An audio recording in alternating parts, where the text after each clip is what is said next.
just before we begin the conversation, I thought I'd start by setting some context. Nature's superhighways. Before we get into that, why is this important? Earlier this year, I had the pleasure of watching my 5-year-old son learn to ride his bike without stabilisers for the first time. And the look of joy on his face as he whizzed down my road, feeling completely unencumbered by anything, even oncoming traffic. And if you're a parent in the room and you've seen that as well, cast your mind back to that moment. And if you're not a parent, think about how it felt the day you first learned to ride a bike and you felt that sense of freedom. What I'm getting at here is I think that sense of motion is inextricably linked to the feeling of being alive. And anyone who's been stuck on the A38 at 5 p.m. on a Wednesday afternoon will know what the opposite of that is. And okay, quick joke here, and we're going to get into this in a second, but the point I'm trying to make here is that how we move around a space, I think, greatly affects how we feel about it. And we can sit here and make jokes about the A38 and congestion and things like that. And we could daydream about how it could look and how different it could be, whether we're talking about the roads, the canals, the trains, the trams. But also, if you cast your mind back 300 years ago, the first steam engine was installed in a coal mine a few miles up the road in Dudley. And fun fact, there are more people in the West Midlands now than there were the entire country of Great Britain back then. And since then, we've had iPhones, we've had penicillin, GPS, all these wonderful technological innovations. So if we were capable of something really quite remarkable then, and how much that's linked to our civic pride, the question that goes through my head is, well, what is possible? If we start to be a little bit more unrealistic again and creative about our innovation, particularly around the way we move around this space, what could be possible? So that's why I think this conversation is very important. And just a bit on the how, we're going to have hopefully a really robust debate here.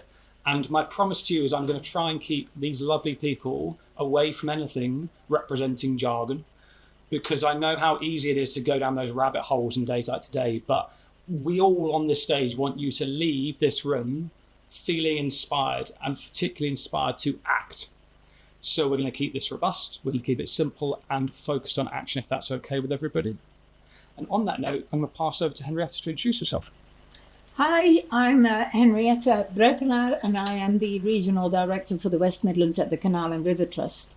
And I am so delighted to be here because I obviously love canals myself. I can very much relate to your story because I am a cyclist along the A38 and along the towpaths, and I love this city significantly more when I'm on my bike than when I'm in my car.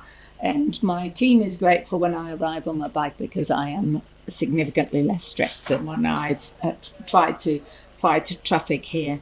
And I'm hoping you leave inspired from my perspective, particularly around the potential of the canals in this city, in this region. And we really do have more canals than Venice. So there's a massive opportunity there, not just in scale, but also in breadth. Simon? Yeah, afternoon everybody. My name's Simon Delahunty-Forrest. I'm the Assistant Director for Development at Birmingham City Council. I'm both an architect and a chartered town planner. I've worked all my life for Birmingham, passionate about my city, passionate about its history, but also more passionate about its future and where we're going to go.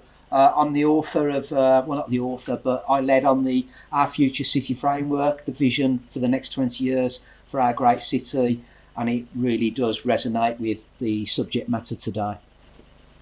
Really difficult to follow Henriette and Simon, but I'll try. So I'm Bob Ghosh, I'm an architect, Bradley Ghosh Projects. So I try and look at things from the perspective of people and places, and how can you create places that are relevant and exciting for people and businesses. And I like exploring territories that other people are probably nervous to do in terms of hidden spaces within cities, and how do you actually animate those spaces and make them proper places for people to visit and feel safe. So that's the sort of premise from which I'm coming from. Hi everyone, I'm Francis Pope, Professor of Atmospheric Science at the University of Birmingham in Edgbaston, just to the south of us. So Professor of Atmospheric Science, so my kind of bread and butter is air pollution and climate change, and increasingly thinking about resilience of cities and how to make cities better places to be. So we've already heard it, I'm sure you've heard it a lot already today, that Birmingham's very proud of being the birthplace of the Industrial Revolution, and rightfully so.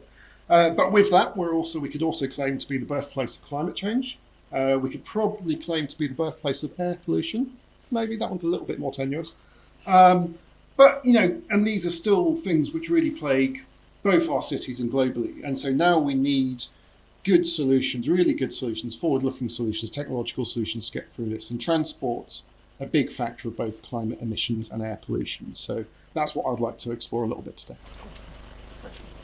And I'm Rachel Jackson. I'm the managing partner of a brand consultancy or brand strategy consultancy just down the road on Bennett's Hill.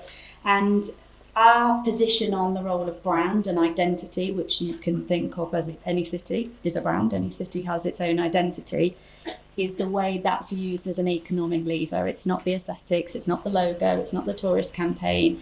It's that economic lever to drive growth when we're really clear on what is it that we're offering people, what's the narrative, what's the unifying idea that we're building our city around, and how is that facing the future. I think, I'm born and bred Birmingham as well, and one of the things that is great, but also maybe something that holds us back, is we're really anchored to our historic narratives and our urban myths. But for us, and from my point of view about brand, it's about what we're going to become and what we're going to be known for.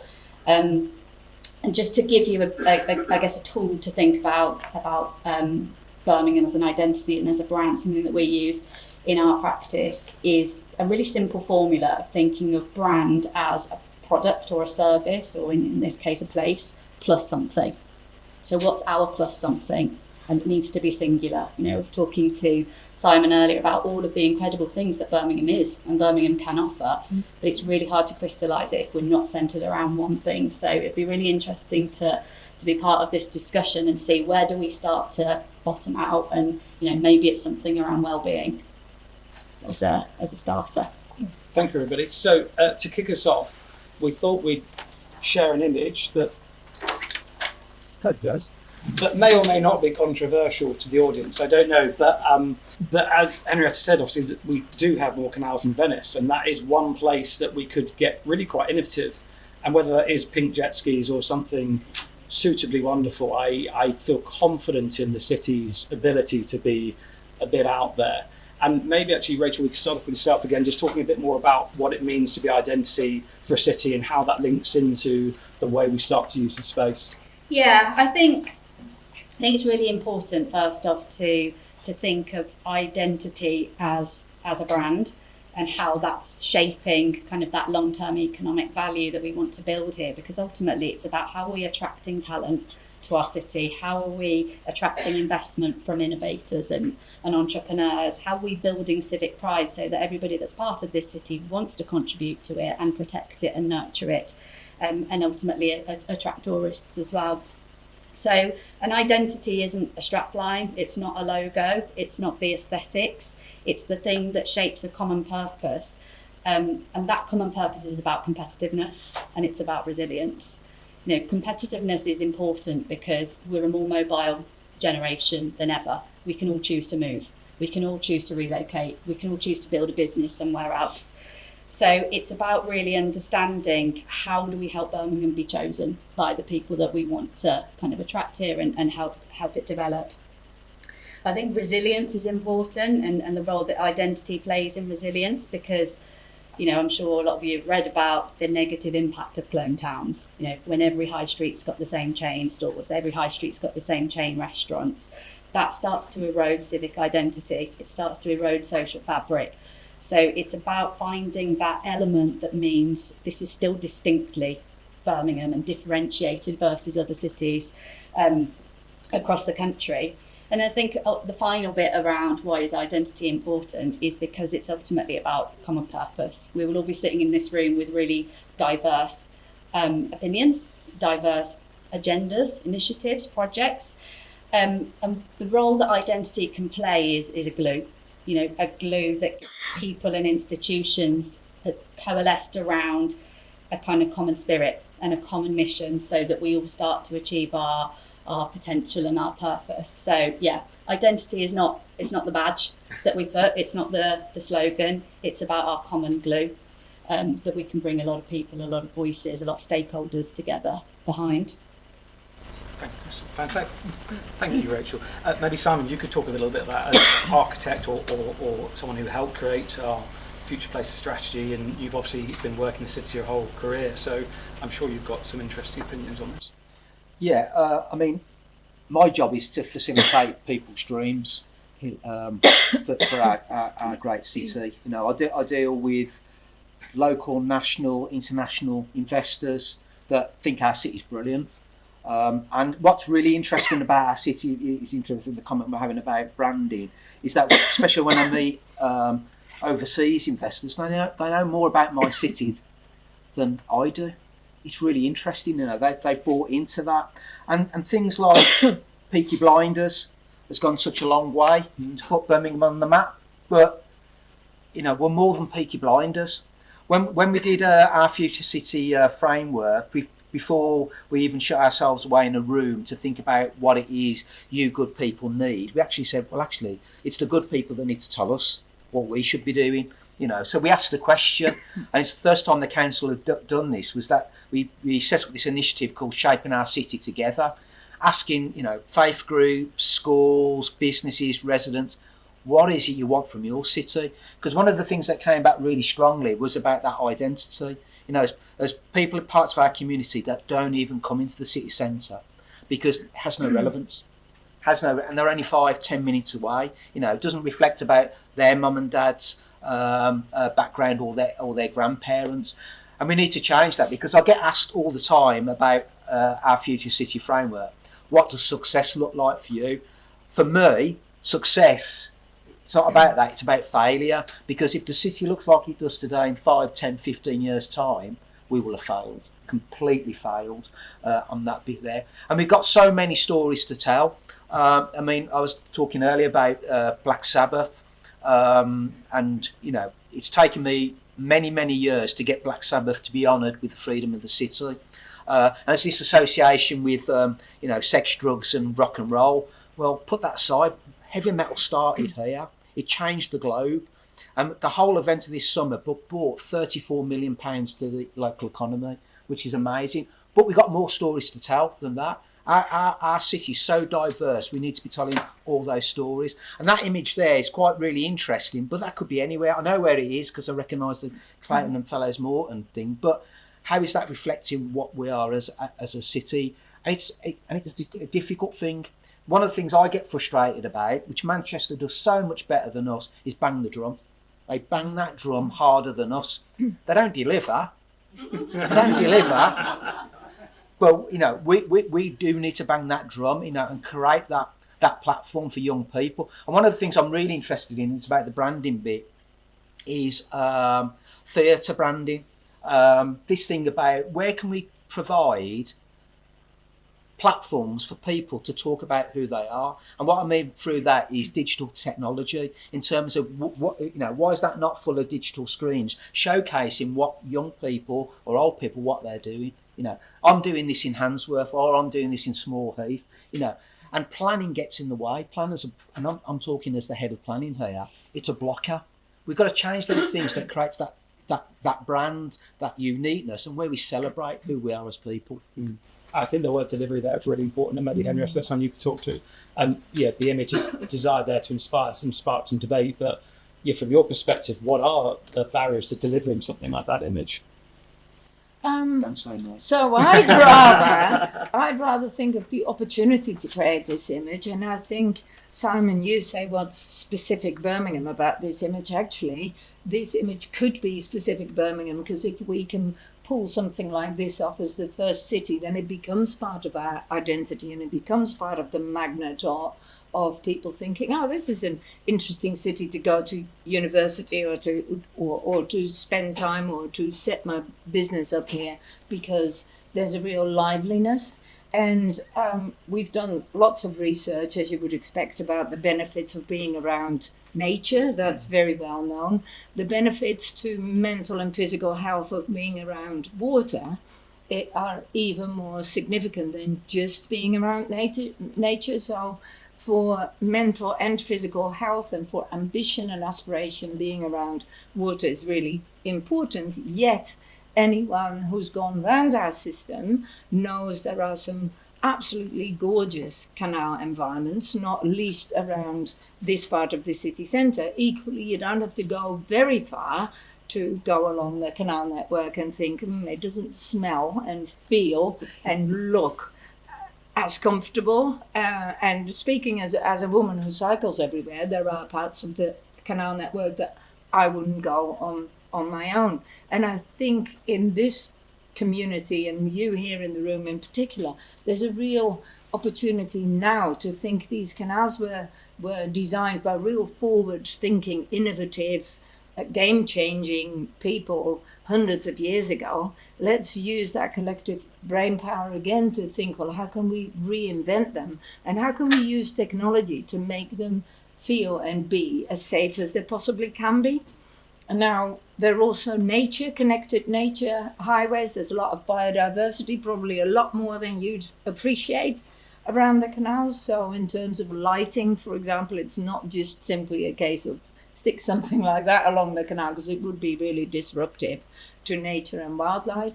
But I think AI and smart technology, for example, could make a real difference I'd want to see in the Knowledge Quarter, I want to see students not just walking along the towpath, I want them on the water. Now, we have got a 4 miles an hour speed limit, so these jet skis would go at a leisurely pace at best. But they would still be great fun, and people would.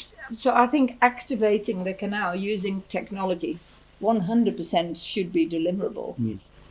Maybe Francis is a good point to bring you in, and maybe you could provide some examples from some of your research from other cities.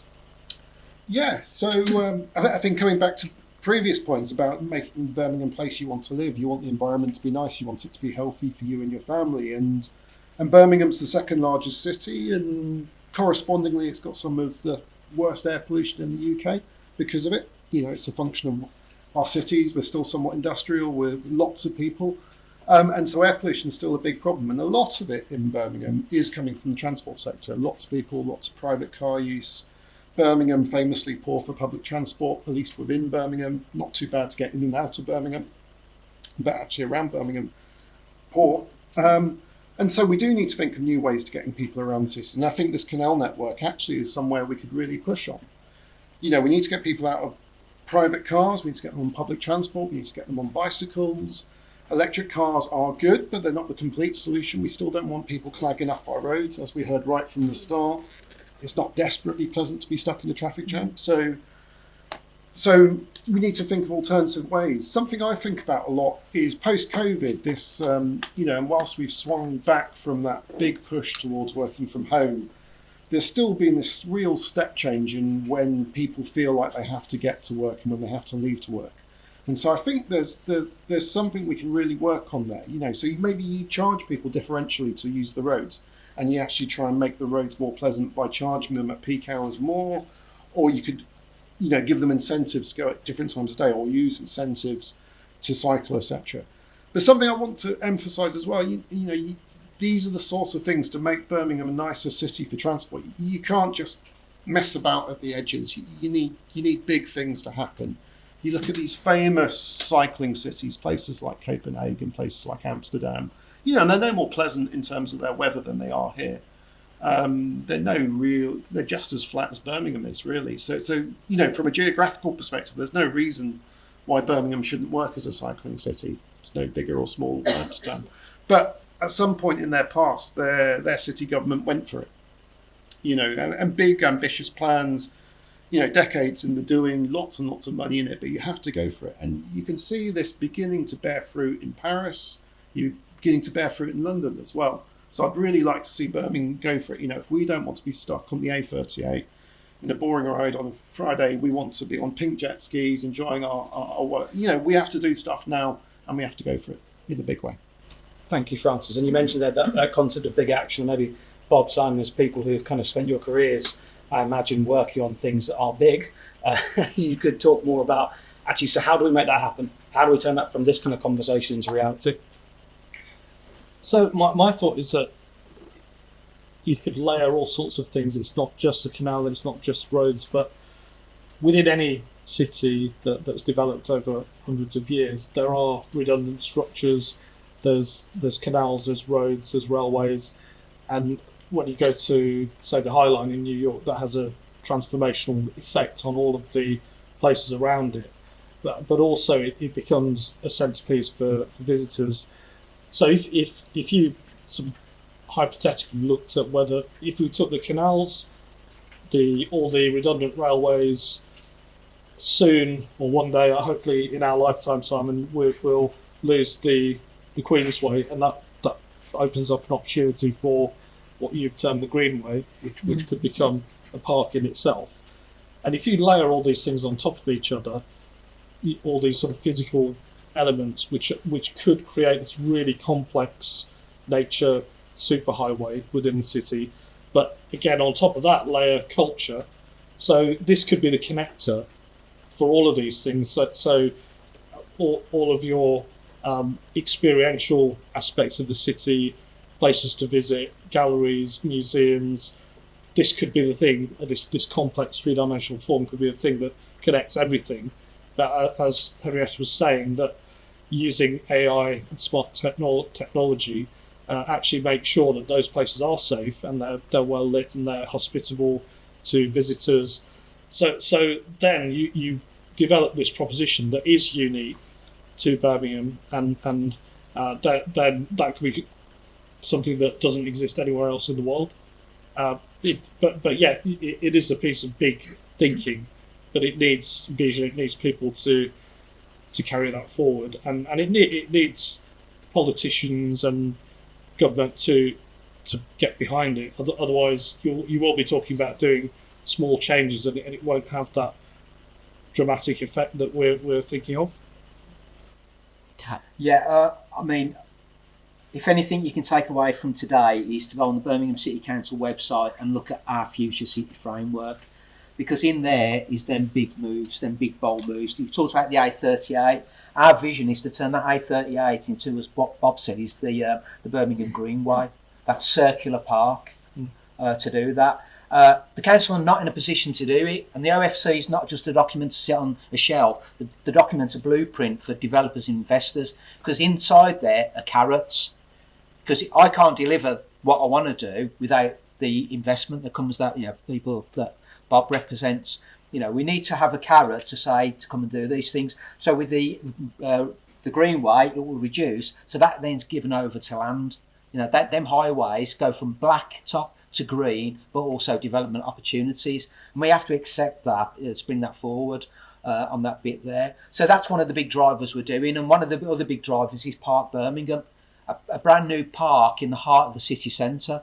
And when we came up with that idea, and it was driven by the good people of Birmingham, and we spoke to the landowners, they threw their toys out the pram as you'd expect, in the heart of the city. How dare you come up with this? But they slept on it, and they thought, actually, no, this is the future. Shopping's changed, COVID's completely changed the whole world. People want to come into the city centre not just to shop, they want to come and do other stuff, express themselves. And then with that Greenway and them connections, and the big thing, the one thing that definitely want to get done in our lifetime, Bob, is the Dudson SkyPark, because that links to this. That Dudson SkyPark is sat there redundant. BOM are now looking to have their office there. That will be the catalyst to join that part of the city all the way over to Highgate. They'll connect people up there. It's already self-seeded. We don't need to do much to it. It's there. It's an amazing thing. So we've got that ambition, but we need the people in this room to actually go, I've read that, I can help with that. Mm. Rachel, in your career, correct me if I'm wrong, but you've probably had quite a few moments where you've had to convince some influential people to part with vast sums of cash to buy into something new and bold. In your experience, how are we going to get the funding for this? How do you get someone to buy into that big investment? I think it's ultimately about belief, isn't it? Do people believe in it? And people, and the way to kind of generate that belief is through a truth. And I think, you know, the choice that we can make as a group of people is, are we trying to reignite something that's in the water in Birmingham? Like, it's not about what's on the water, it's what's in the water, what's in our DNA. Are we trying to give that a second life, a second wind? And then how do we turn that into a graspable idea? You know, for example, if we were talking about our revolutionary DNA, because we've been the first to do all sorts of things over generations, you know, is Birmingham a city of advancement? And therefore everything we do is about advancing humanity, advancing health, advancing the environment, whatever that is. Or are we trying to redefine our city under a new truth and something that can become more true over time, that everybody's kind of driven towards achieving? And I was giving this a bit of thought about the idea of well-being. So everything that we're talking around about the canals, about a blue network, about a green network, what's the benefit that sits above that, other than necessarily, respectfully, reinvigorating kind of spaces that are being underutilised? And I think the benefit that sits above that is human. I think it's about well-being. I think it's about helping people live better. And I think what that idea does is transcend the kind of the blue network idea or our green spaces, and also allow us to talk about other brilliant things that Birmingham are leading the way in, around life sciences, around medicine, around genomics, around the work in environment with green tech, even the sports quarter. You know, that's about getting people moving. It's getting people engaged with being outside and building their community. So in terms of how do you get people to buy into an idea, I think it's around belief, which is about a singular idea. And is this whole room, is this whole city behind an idea? And that idea might be well-being. Birmingham is going to be the healthiest city in Europe, or the healthiest city in the world, because of everything that we're doing with our green and blue spaces, but also where we're investing in technology, whether that's medicine, whether that's, you know, we might create an app that's about reducing NHS waiting lists in Birmingham, and everybody in Birmingham sees a doctor within 24 hours. That's about improving well-being using technology, but behind a belief. And I think it's really important that that belief is singular, because what it does is build a tribe. You know, Simon, you mentioned at the beginning about Birmingham's the home of metal. Well, that's singular, and I'm either behind it or I'm not. Metal's not for me, so I'm not going there. But I think pretty much everyone would be behind the idea of living well and well-being. Francis, you mentioned earlier, you referenced Copenhagen, Amsterdam, and can you speak to that kind of what Rachel's just been speaking about, the idea about, you know, the decisions those cities made? How does that end up happening? Is a sort of...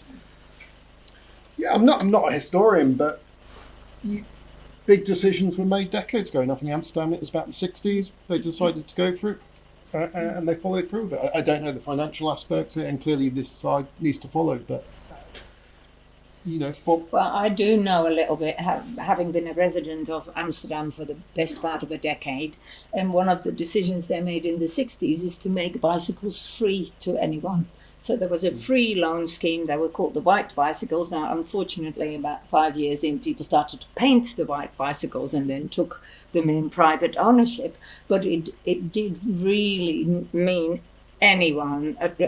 cycling was free, because you could just grab a bike and go off. And that was a really big initiative. That was certainly when I grew up, it was a thing. Cycling is clearly something that's very endorsed and encouraged. And that then ends up being so much in your blood that for me, even now, it is a complete obvious decision that if it's a shortish distance, you take the bike, as it isn't it so many ticks and so many boxes. But we haven't got that culture yet, but it did start with a policy change. Yeah. I think that's really interesting, because we've recently moved from our offices because of intervention, and we're in the council house, and we've had to get rid of a lot of stuff. And we discovered Manzoni's master plan, which was inspiring. When you read it, you can see the zeitgeist of that time. It's really interesting. And what we're doing now is repairing the mistakes of the past. That's what we're doing.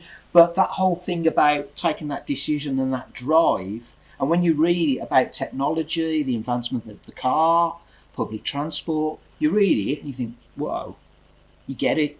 But you realise, you know, from where we are now, looking back, that actually it was going to work, because none of us got a crystal ball. But having that drive, that vision, and embracing technology to change things, it was really, really interesting. And, you know, and part of my job, and Bob knows this, we spent so many years repairing the mistakes of the past, you know, but you've got to start somewhere.